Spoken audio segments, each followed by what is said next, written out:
I'm gonna be doing something a little different for me, um, because I do want to stick to doing a video every day, and right now I'm kind of in a lull between what's available, between who's available to record and what I have to record, because I've pretty much covered all of the Grim Dawn stuff except what I'm farming up right now, which is I'm trying to get to the undead nemesis spawn right now and building up my Rover reputation. And 5,000 I'll probably clear today, and in doing so I'm hoping to clear to the nemesis spawn. And then I can start working on Homestead and the Ethereal one. After that, I don't think I'm going to be doing Chthonics, the Chthonian one, because I'm thinking they're going to be adding more of the cultists into the game. Because the only place I can think of to really farm them up would be the Depraved Sanctuary, and I don't really want to run that over and over and over again. And then Cronley's Gang I may do, but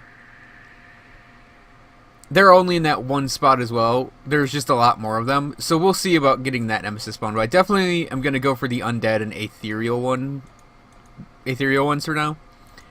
That'll incidentally build up my Order of Death's Vigil reputation, because then I'll be able to quickly do whatever the quests are for this as soon as it's released. And I've got the special Rover quest just sitting there. So yeah, I'm just going to run through. I have the bounty for Zarthazelin, so I'm just going to run through the Steps of Torment. This is going to be kind of like a weird vlog almost. And I don't really know what I'm going to be talking about as I go along, if anything.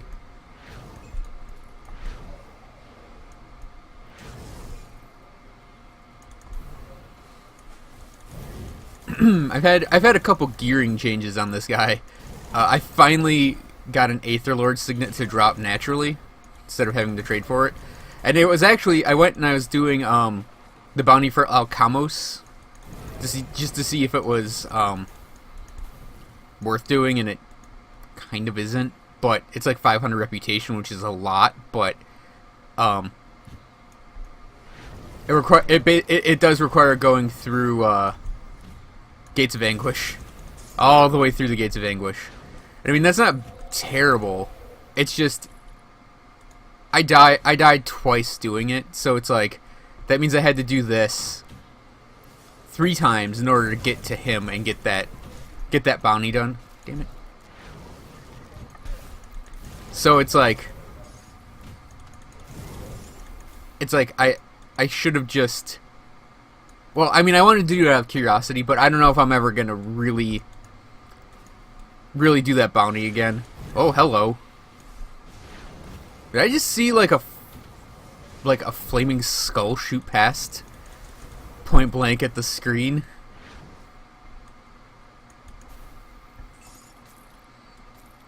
I don't know, maybe I'm seeing things.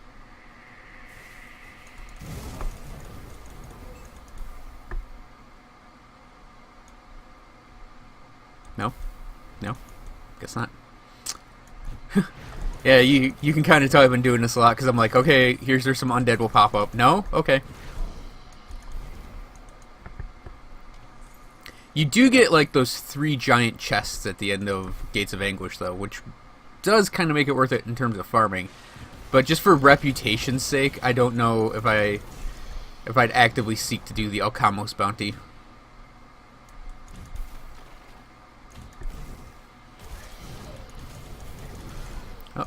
It's like, uh-oh.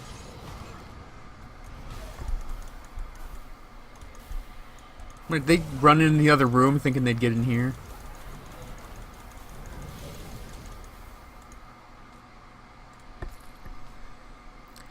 Oh yeah, I was using this on my left ring, which is a really good. Hang on a second. Excuse me, I'm talking here. Anyways, I mean, that's a really great ring. It's for Aether. It's got, you know, flat Aether, Aether percent, energy regen, and casting speed, and it's all just a really solid ring. But because I had that second Aether Lord signet drop, I was like, you know what, we're gonna go for it. And now my ray is at 25. And if I did go back to the Blackwood wand, I'd get it up to ultimate level. I don't know that it actually provides, if like ultimate level actually provides anything special just beyond being, 1 point higher.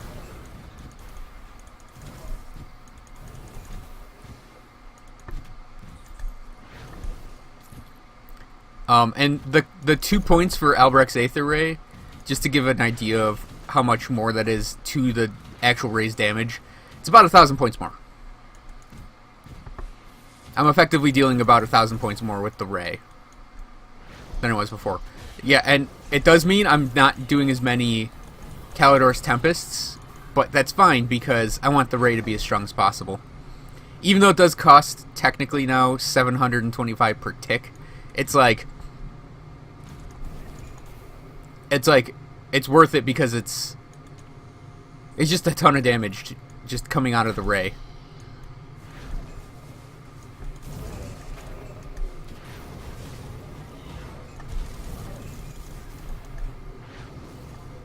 And like for me, Kalidor's Tempest I think is strong enough on its own that I don't really need. Well, I mean, I obviously would love as much casting speed as possible for it, but it's like I don't actually need it to be that fast. And what I'm doing is, for the Rovers, the reason I want to get the Rovers' reputation up is, I think it's called like Rowan's Wisdom. Yeah, see there, that's almost 6,000. I've seen it like 6,500 as the crits.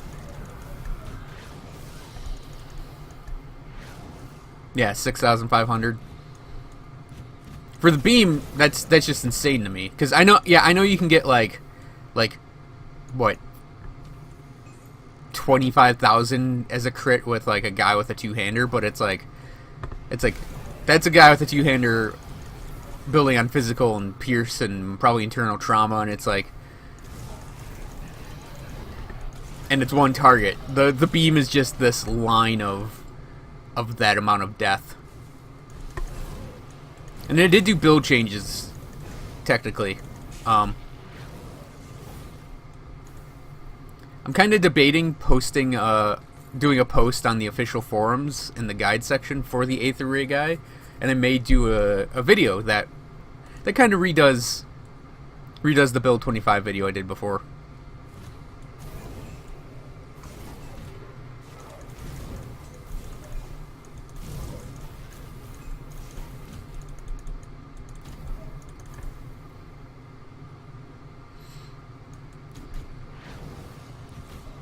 The main difference right now is I took points out of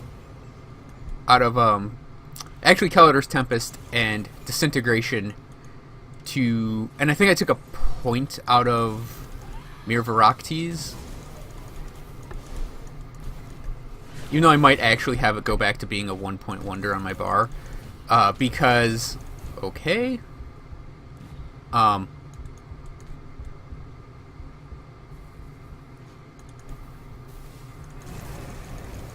because I wanted to max out Inner Focus. That percent to offensive ability is just too damn good. I mean, percent Spirit is also really good, given that I have a ton of Spirit anyways, and it's like that's just more energy and magic power and effectively more energy regen. So it's like that does support the beam a lot. But the reason you can get crits in this game is through your... That's a very weird way of saying that.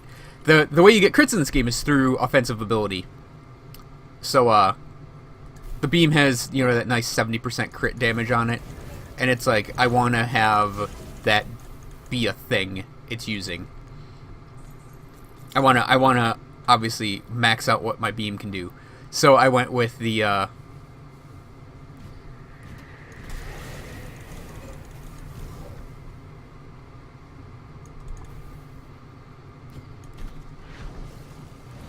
I wanted to get inner focus built up because that's just an easy way to get a lot of offensive ability with the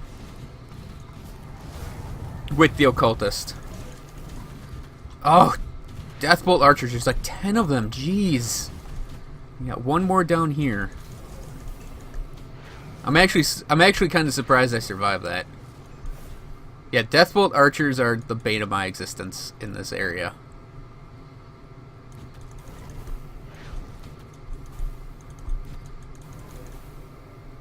I'm sure if I had more physique, it wouldn't matter as much.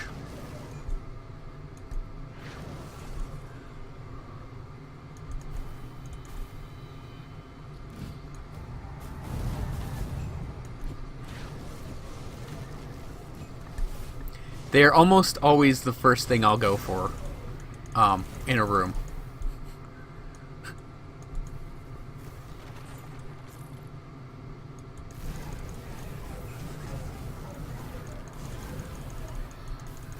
Like I was saying, guide-wise, it's have the actual Albrecht's Aether Ray skill maxed. Inner Focus is maxed. And then what I'm doing with the Disintegration ability is I have it at 9 right now because I have +3 to all skills.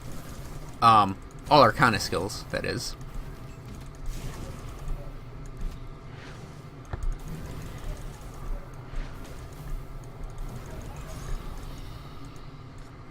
Because I have +3 to all Arcana skills, I do want that at 12.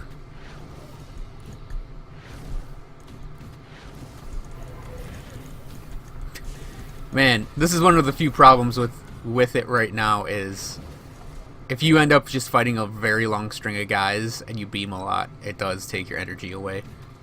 I have like 100 energy regen. Alright, Rowan's Wisdom, that reminded me.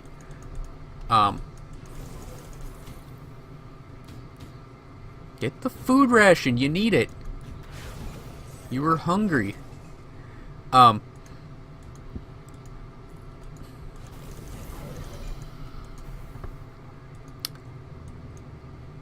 But what I was saying about the build is max Inner Focus, max Albrecht's Aether Ray, try to keep that at 12, try to keep Mental Alacrity at 10, and put a bunch of points into Fabric of Reality. And I'm probably going to tweak some things before I actually post the guide video to the forum, just to sort of, like, I don't want to efficiency myself to death, because, I mean, if I end up ruining the build just trying to keep things like super efficient based around the beam, I don't want to ruin the build, but it's like certain things I think I will tweak.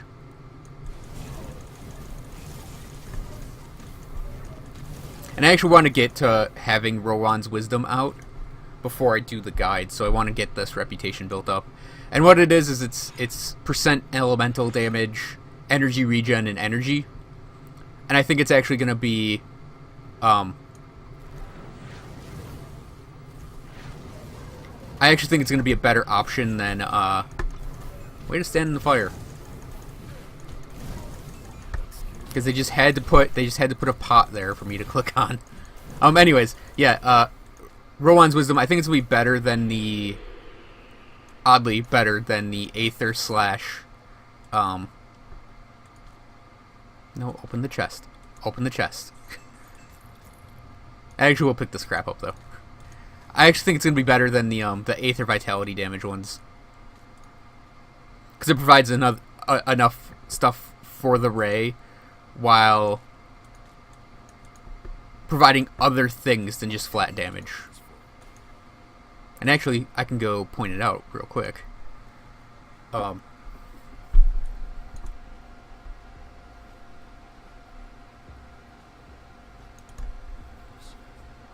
Rowan's Wisdom is this one. 12% Elemental, plus 10 Spirit, plus 200 Energy, plus 2% Casting Speed. And I'd buy up 3 of these and just throw it in each of my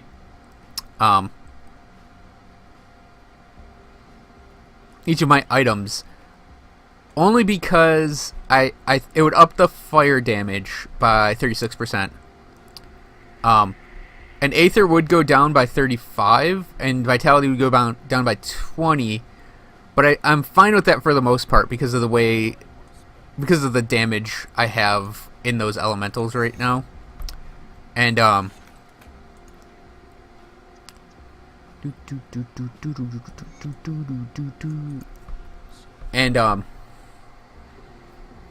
more 30 more spirit, 600 more energy, and 6% more casting speed just sound glorious. Because I think that would be flat damage to just everything. And then for me, it'd be almost a matter of waiting to get to the Black Legion stuff. No idea how to go over here. Because